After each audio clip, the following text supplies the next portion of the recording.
In this video, I'll be showing you how to make a pair of KNPP headlights. I'll begin with the basics, just to get you something working, and from there, I'll be showing you a whole bunch of tricks to spice up your lights. As always, I recommend that you open up the official guide on the GitHub repo. It's very easy. You can just Google Kino GitHub. Should be the first link. Content creation, custom parts, and then custom parts lights, that one. And with that open, let's begin. We begin inside of Blender. There are a few changes that we need to make to our mesh here. The first thing being that we need to work with one side only. So if you have a mirror modifier on everything, this is fairly easy. I'm just going to select everything with A, hold down Alt, and press on this X button. And just like that, we disable that modifier for everything in our selection. Second, we need to do a bit of merging. So to make your life a bit easier, just go into here and make sure you're on random. That will make every object have a different color. And now just hide the things which you do not want to light up. So I think that can go away. I'm hiding things by pressing the H button, by the way. That can go away as well. This part is outside the light thing, so I'm gonna hide that. That's a rubber piece. This is transparent, so that can go away. That's a back face, and that should be clear. So yeah, so check this out. We have a number of objects here. We have this, that, this, and that. We need to merge all of those into one object. So super easy, just select all of them and press Ctrl J. After you do that, you will probably need to fix a few things. The first one being the materials. This one's fairly easy. You just want to make sure that you only have one material. So there. The second thing to fix is the UV map.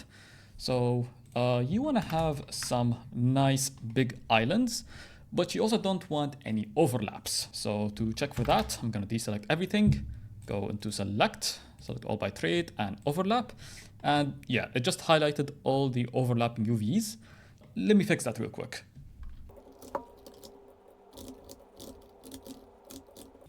And done. There's our new UV. Next, we need to give our object here a very specific name. So I'm going to press F2. You need to name it emissive.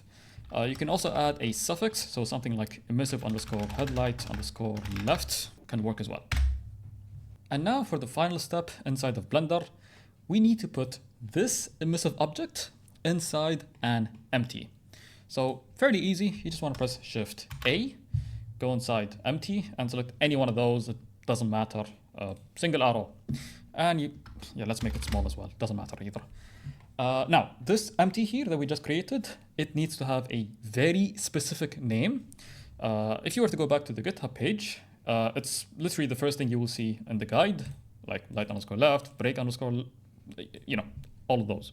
This is actually kind of important for how KNPP lights work, because anytime you're in game and you use a KNPP, like this one, for example, Kino will actually go ahead and search for some specific empties that follow a certain name. And that is the list of names that it actually searches for.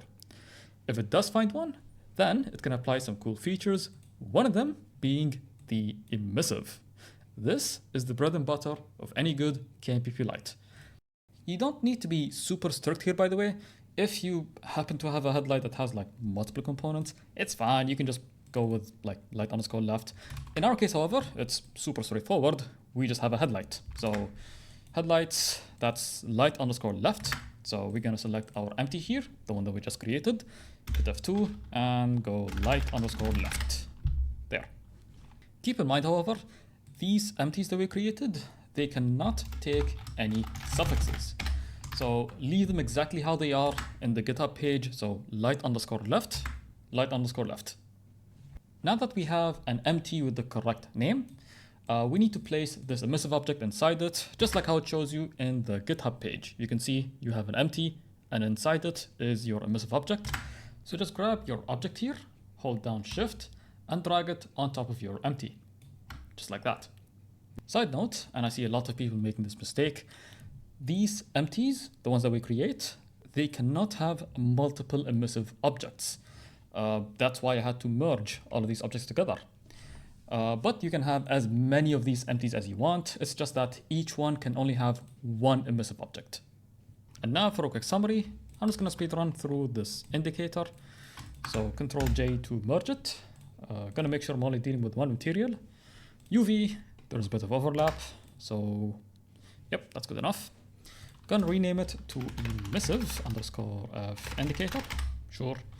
Gonna need an empty, so Shift A, empty, single arrow, and I'm gonna give it 0.2. Gonna have to rename it as well, so turn underscore left. That's in the GitHub repo right there. Yeah, and we just need to drag this with Shift over the empty. There you go. And there's your indicator done. And just like that, our model here is ready to go inside of Unity. So you can save it as an FBX file or use the blend file method, which is what I'm going to use. Now we can move on to Unity. There's our 3D model right here. And we just need to prepare two things. We need a prefab and a material. So starting with the prefab, I'm going to right click, create, and then prefab.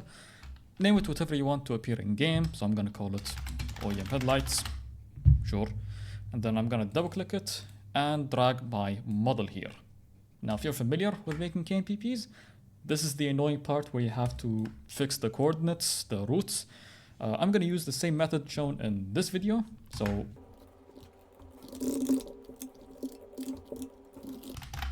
and there, that should fix the coordinates. One thing you've probably noticed by now, we only have one side of our headlight here. So you might be tempted to just copy and paste this and flip that sign. But the problem with that approach is that you'll be making quite a lot of changes to your light here. And anytime you make any sort of change, like for example, you delete this part, you'll have to repeat that change manually on the other side as well. So a nicer way to mirror this, just grab your model here, drag it into your project. This will generate a new prefab. Let's rename it to something like single unit, edit me. And we're gonna take this prefab back into here. And of course, change the sign. Boom. Now it kind of looks like we just did the same thing, but here's where the magic happens. Both of these prefabs now reference this one file. So if I were to go inside this prefab and, for example, delete this object, I'm going to go back into my original prefab with both sides and check this out. Both sides have updated. So now you can just edit this one prefab and have Unity automatically apply all the changes from one side onto the other. We're almost done with our prefabs here. Just check your new side. You probably have some things labeled as left. Just change them to be right. Like so, and that as well. And just to be organized, we can just rename this whole thing to be right and that one to be left. At this point, we've basically replicated the mirror modifier from Blender. So now you should have two prefabs. This first one should have both sides. You will never need to touch this prefab ever again. This one, on the other hand, it only has one side. That's the one that we will be editing from here on out. Now I'm going to move on to making the material. So just right click, create, and then material. Name it whatever, doesn't really matter. Now, very important, this material needs to use a very specific shader. It's called Car Lights. There it is. But do keep in mind that it's not that flexible. It's a bit limited, especially when doing things like big lighting. However, if you're just starting out, it's good enough. Just keep in mind that if you want to make your lights look nicer later on, you could use a custom shader like the one that I have here. Moving on, here we have a number of things that we can change. I'm going to show you the bare minimum just to get a working headlight. However, if you want to understand how everything here works, you could always check the GitHub page. Everything here is explained in basic English. So, base map, that's your color. I'm going to make it white. Normal map, you don't need one for now, so none. Mask map, that can stay white. Emission mask, this is actually quite important. This kind of determines what part of your model actually lights up based on the UV map. So blue here means this area on your UV map will be lit when you use your indicators. In our case, I'm just going to make it work on literally everything, white. There are some other parameters that you can change, but for now, this material should just work. To bring your lights into the game, it's just like any other KNPP. You need a meta file. I've already filled out the boring details over here. And you just grab your prefab and you put it into your part, like so. Now I'm gonna use light front, but you could use a KNPP light on a bumper, for example. And let's build it. Okay, now a super important note, please do not test your lights inside the garage. These garages, especially the custom ones, they can have their own exposure settings and they have their own like lighting environment. What you should be doing instead is hit up your old friend, Ingame. Also very important, please make sure that you're using the default graphic settings. Now that I have my controller connected, I'm gonna turn on my lights. There you go, it's working. And because I used a white emission mask, it should also work on my reverse light. Yep. And also my indicator. Okay, that's kind of goofy, but at least it works. If you're able to reach this stage, then congratulations, you've completed the boring part. Now you can experiment with different features and different lighting techniques. And for the rest of this video, I'll be showing you some ways that you can use to spice up your lights. First up, I can show you one basic feature that you will probably need very soon, and that's toggle_light. There's a nice example here, and the way how it works is inside your empties, you spawn in another empty, you call it toggle_light, and now the objects that you move here, they will only appear in game when you're using this light. We can use this feature to spawn a light, for example. This will brighten up the road ahead of us very nicely, so let's give it a try. I'm gonna go into my single unit prefab and I'll just follow the same structure shown on the GitHub page. So right click the empty, create another empty inside it, toggle_light, and inside it, I will create a light. You've probably noticed we have a couple of different lights. Don't worry, I'll explain them later. For headlights, we want a spotlight. There we go. Let me just put it in place.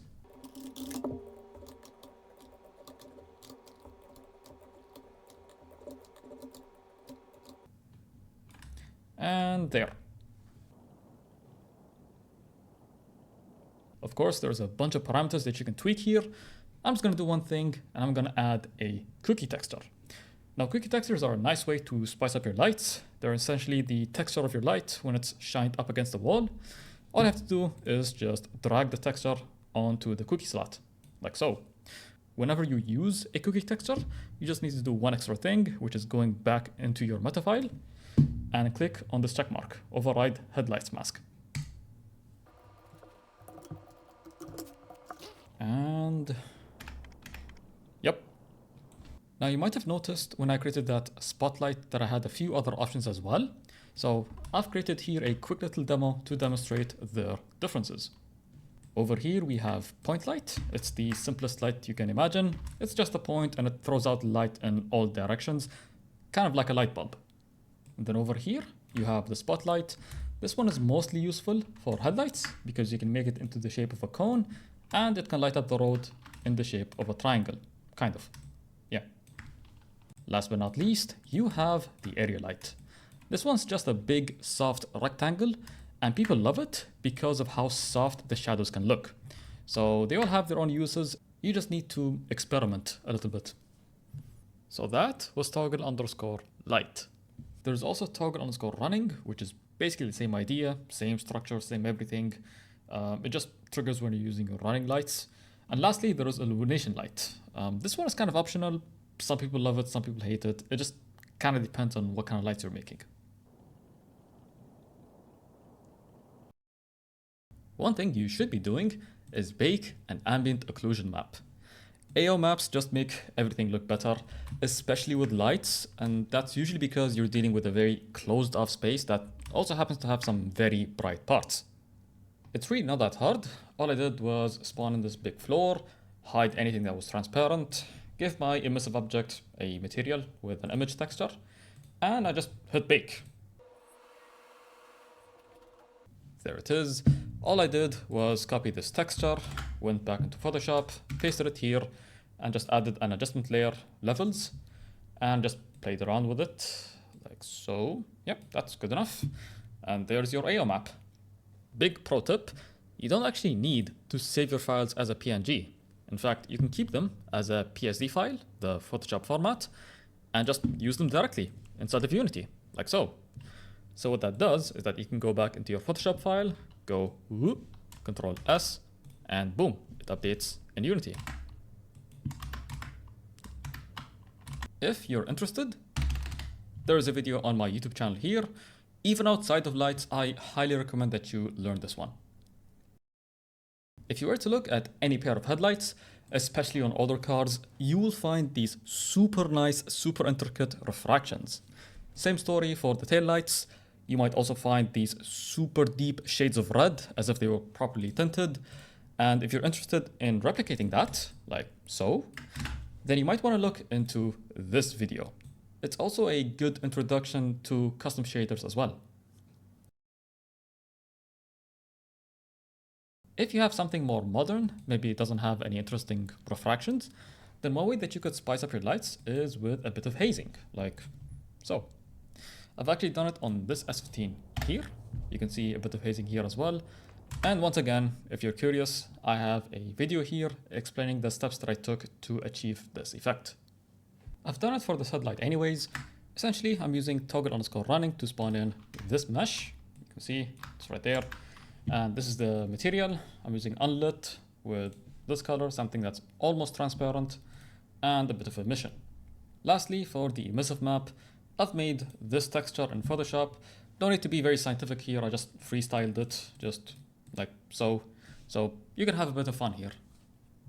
Quick summary on my lens here. I now have 2 layers.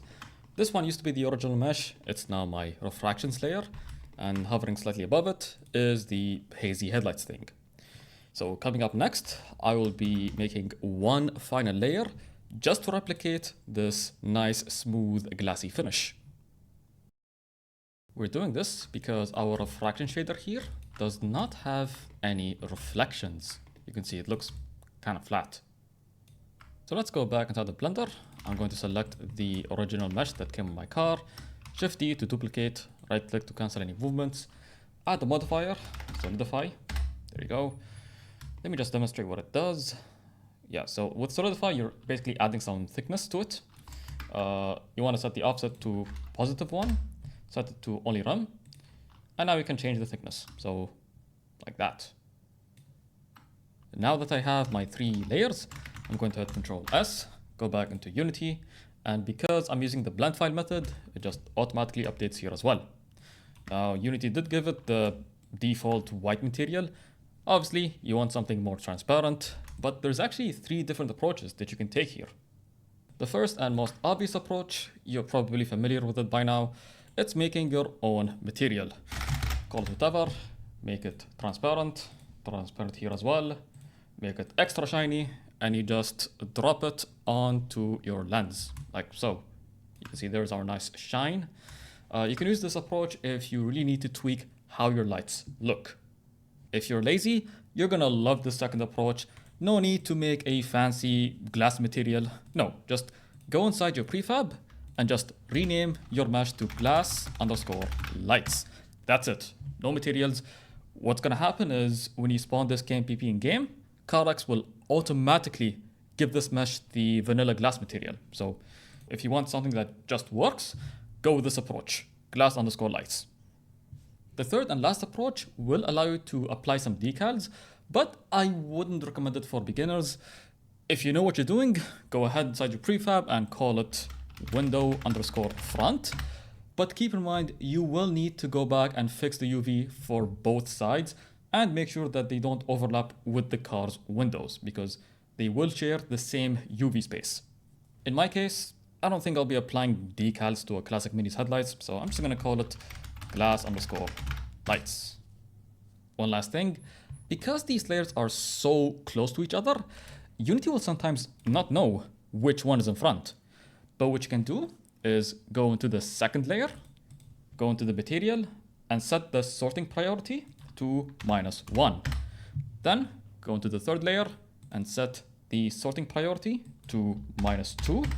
And if you had more layers, you would go -3, -4, and so on. It's really important that this outermost layer starts at 0, like 0, -1, and then -2. Otherwise, if you go 2, 1, and then 0, then you will see some weird stuff happening when you bring in another transparent object in front of this headlight. And then we have baked lighting. If you're down for something more advanced, this can be well worth your time. It's basically a super accurate way for you to render your emission mask. Initially, when KNPP lights were new, many of us were just manually painting our emission masks, like so. This also meant that we had to think about our UV maps well ahead of time, and then we kind of had to paint and guess what areas on our lights would light up. With baked lighting, Blender basically calculates all of that for you. Look at this area, for example. It would have been very difficult for me to come in and manually paint it with this level of accuracy. It does need quite a lot of setup inside of Blender, but if you're interested in giving your lights a nice upgrade, I have a whole video just on baked lighting here. One thing I like to do once I'm happy with my materials is I like to go ahead and compress my textures. The reason for that is KNPP lights, they usually deal with quite a number of textures, and that can really drive up the file size of your KNPPs. Here's the nice thing though.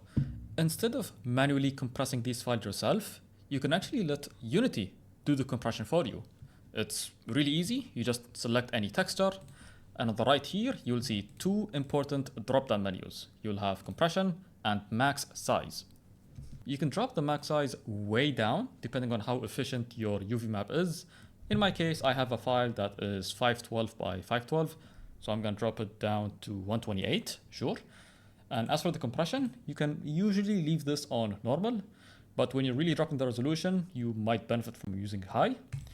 With that, let's see if we can notice a difference on our texture here. So I'm gonna hit apply. Yeah, and that's not much of a difference, so nice. The nice thing about this method is that it does not modify the original file. In fact, I still have the full resolution image. I can do whatever I want with it. Boom, Control S, it's modified. These settings, they only get applied when you're building the KNPP. And now with all these super advanced techniques, let's see how this light looks in game.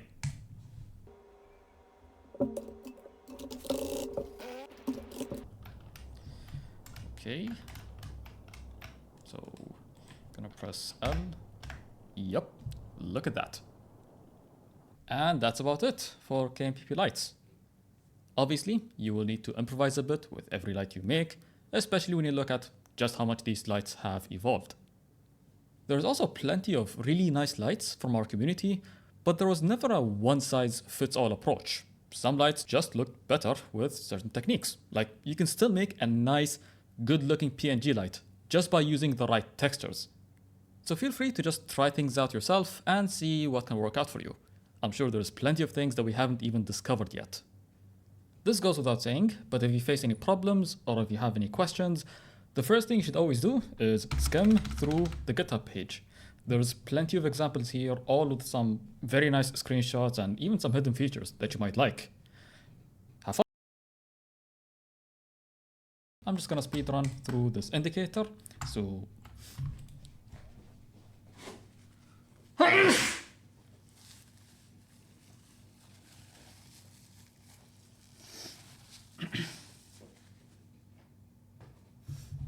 yeah,